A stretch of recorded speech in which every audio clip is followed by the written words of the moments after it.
అక్క కొద్దిగా ఇరుక్కున్నాను.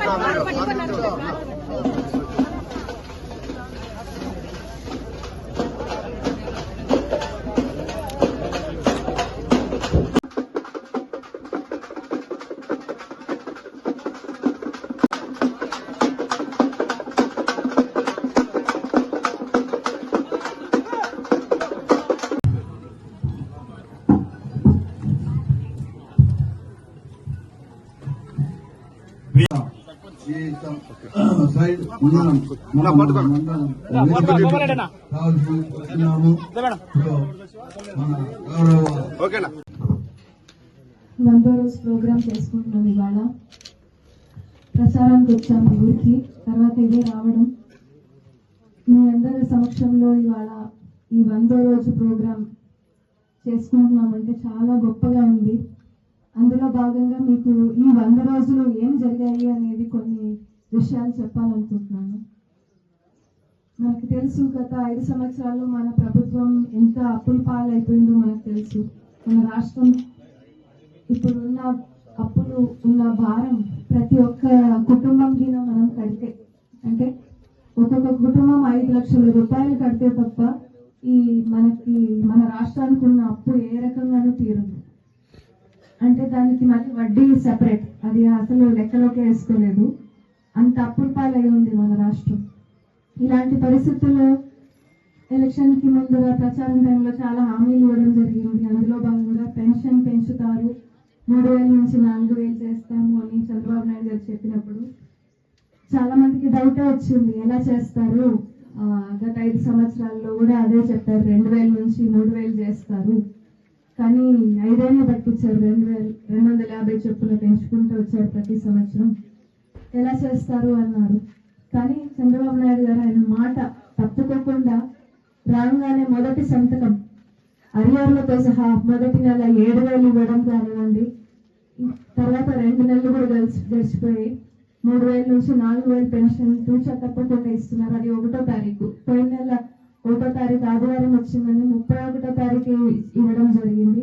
ఇందులోనే మనకి తెలుస్తుంది ఆయనకు ప్రజలకి పట్ల ఎంత నమ్మకం, ఆయనకి ఎంత ఇష్టం ఉంది, ఆయన ప్రజల కోసం ఎంత తప్పిస్తున్నారు, ఎంత చేయాలనుకుంటున్నారు, ఆయనకి బాధ్యత ఎంత ఉంది అనేది అందులోనే అర్థమవుతుంది.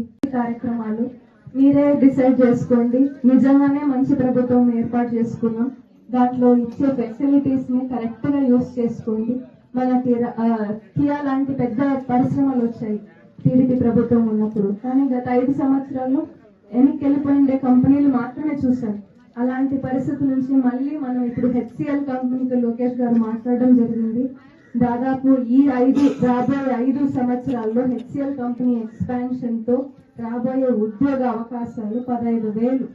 అంటే మన పిల్లలు ఐటీ సిఎస్సి ఈ బ్యాక్గ్రౌండ్ చదివే పిల్లలకి రాబోయే ఉద్యోగ అవకాశాలు ఇవి.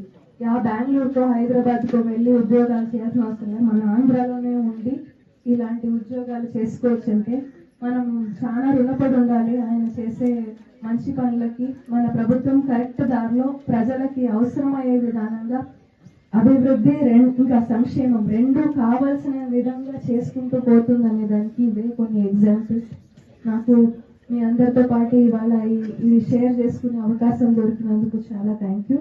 నాకు ఈ అవకాశం ఇచ్చినందుకు కూడా మామయ్య అడుగు జాడలు నడిచి మీకు కావాల్సినవి మన ఊర్లని మంచిగా చేసుకునే అవకాశం నా చేతిలో పెట్టారు. నాకు వీలైనంత నేను కృషి చేస్తాను. Thank you. 164 సీట్లు వచ్చాయి ఈసారి మన టీడీపీ ప్రభుత్వానికి. దీంతో ప్రజలు ఇచ్చిన మ్యాండేట్ వల్ల మనకి సెంటర్ లో కూడా మంచి ఒక గౌరవం పెరిగిందనే చెప్పుకోవాలి. గత 5 సంవత్సరాలు ఇందాక నేను చెప్పినట్టు మనకు చెప్పుకోవడానికి ఒక రాజధాని లేకపోయింది. కానీ సెంటర్ ద్వారా ఈసారి మన అమరావతి రీస్టార్ట్ చేసి మళ్ళీ మనకి ఒక మంచి క్యాపిటల్ ఏర్పాటు చేసుకోవడానికి మనకు సెంటర్ నుంచి శాంక్షన్ అయింది అమౌంట్ 15,000 కోట్ల రూపాయలు. అసలు గత 5 సంవత్సరాల్లో ఒక్క బిల్డింగ్ కాదు కదా, కూల్చిండేదే ఉంది తప్ప ఒక్క కట్టిండేది లేదు మనకి క్యాపిటల్, స్టేట్ క్యాపిటల్ కి చెప్పుకోవడానికి. అలాంటి పరిస్థితుల్లో సెంటర్ నుంచి ఇంత హెల్ప్ రావడం అంటే మనం అందరం చేసిండే మంచి పని అనే చెప్పాలి. టీడీపీ ప్రభుత్వాన్ని ఇంత మ్యాండేట్ తో గెలిపించడం, ఉమ్మడి ప్రభుత్వాన్ని, ఉమ్మడి టీడీపీ జనసేన బీజేపీ ఉమ్మడి ప్రభుత్వాన్ని గెలిపించుకోవడం చాలా మంచిదైంది. ఇంకా ఆగిపోయిన పోలవరం ప్రాజెక్టు కూడా మళ్ళీ స్టార్ట్ అవుతుంది. దాదాపు 12,500 కోట్ల రూపాయలు సెంటర్ నుంచి దీనికి శాంక్షన్ అవ్వడం జరిగింది.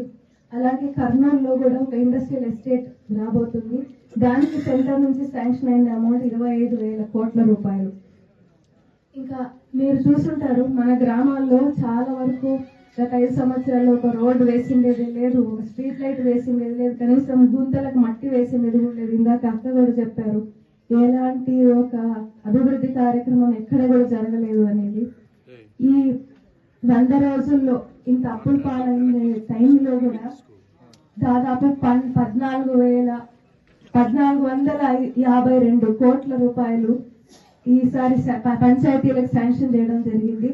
కొత్త చెరువు మండలానికి శాంక్షన్ అయిండే అమౌంట్లు అన్ని మండలాల కంటే ఎక్కువ 3,29,00,000 రూపాయలు మీకోసం శాంక్షన్ చేసి ఇవాళే కలెక్టర్ గారి దగ్గర శాంక్షన్ చేసి జరగడం జరిగింది సీసీ రోడ్లకి. అందులో భాగంగా మొదటి సీసీ రోడ్డు 2 సీసీ రోడ్లు శాంక్షన్ చేశారు మీర్జాపురం ఊరికి. ఫస్ట్ది జయశంకర్ రెడ్డి హౌస్ నుంచి హౌసింగ్ లేఅవుట్ దాకా 152 మీటర్లు 6.6 లక్షల రూపాయలకి ఒక సీసీ రోడ్ ఇవాళే టెంకాయ పెడతాం. దానికి రెండో సీసీ రోడ్ వచ్చి ఎస్సీ కాలనీ నుంచి ఎస్టీ కాలనీ మీర్జాపురం దాకా, అది కూడా 152 మీటర్లు 6.6 లక్షల రూపాయలు. మీ ఊరికి మాత్రమే 13.2 లక్షల రూపాయలు ఇవాళ టెంకాయ కొట్టి ప్రారంభం చేస్తాం. ఇదే 100 రోజుల్లో కార్యక్రమాల్లో మీ ఊరికి జరిగే ఒక మంచి రోడ్ అనుకోండి, ఏదన్నా అనుకోండి. నాకు చాలా ఆనందంగా ఉంది ఇవాళ వచ్చి ఇది అనౌన్స్ చేయాలనే అవకాశం నాకు దొరికింది. అలాగే ఇంకా చెప్పుకుంటూ పోతే చాలా ఉన్నాయి. ఈ ఎన్ఆర్జీఎస్ లో కూడా ఇక్కడ 2 రోడ్లు శాంక్షన్ చేశాం. ఎందుకంటే వస్తూ ఏదైనా ఊరికి వచ్చినప్పుడు ఉత్త చేతితో రాకూడదు కదా. మీరే పూలమాల వేస్తారు, హారతులు పెడతారు, మంచి ఫుడ్ పెడతారు. ఇంత గౌరవం ఇచ్చిన తర్వాత మీకు గౌరవం ఇవ్వాలి కాబట్టి వచ్చేటప్పుడు ఎమ్మెల్యే గారు ఫోన్ చేసి 2 రోడ్లు పేపర్ మీద శాంక్షన్ చేయించారు కలెక్టర్ చెప్పి. జయశంకర్ రెడ్డి ఇంటికా నుంచి హౌసింగ్ లేఅవుట్ మీర్జాపురం వరకు 6,60,000 రూపాయలు శాంక్షన్ చేసినామని చెప్పి సందర్భంగా మీకు గుర్తు చేస్తున్నా. అది సీసీ రోడ్ అవుతుంది. ఇది అయిపోతుంది, టెంకాయ కొట్టేస్తాం. అదేవిధంగా సీసీ రోడ్ ఎస్సీ కాలనీ నుంచి ఎస్టీ కాలనీ మీర్జాపురంలో ఎస్సీ కాలనీకి ఎస్టీ కాలనీకి మధ్యలో సీసీ రోడ్డు, అది కూడా 6,60,000 అంటే 13,20,000 రూపాయలు వస్తూ మీకు ఇచ్చేసిపోతున్నామని చెప్పి ఈ సందర్భంగా మీకు గుర్తు చేస్తున్నాం. కాబట్టి ఎన్ఆర్ఈఎస్ లో మీరు అధికారులు కూడా చెప్తున్నా, ఎన్ఆర్ఈఎస్ ఏపీఓ వచ్చాడా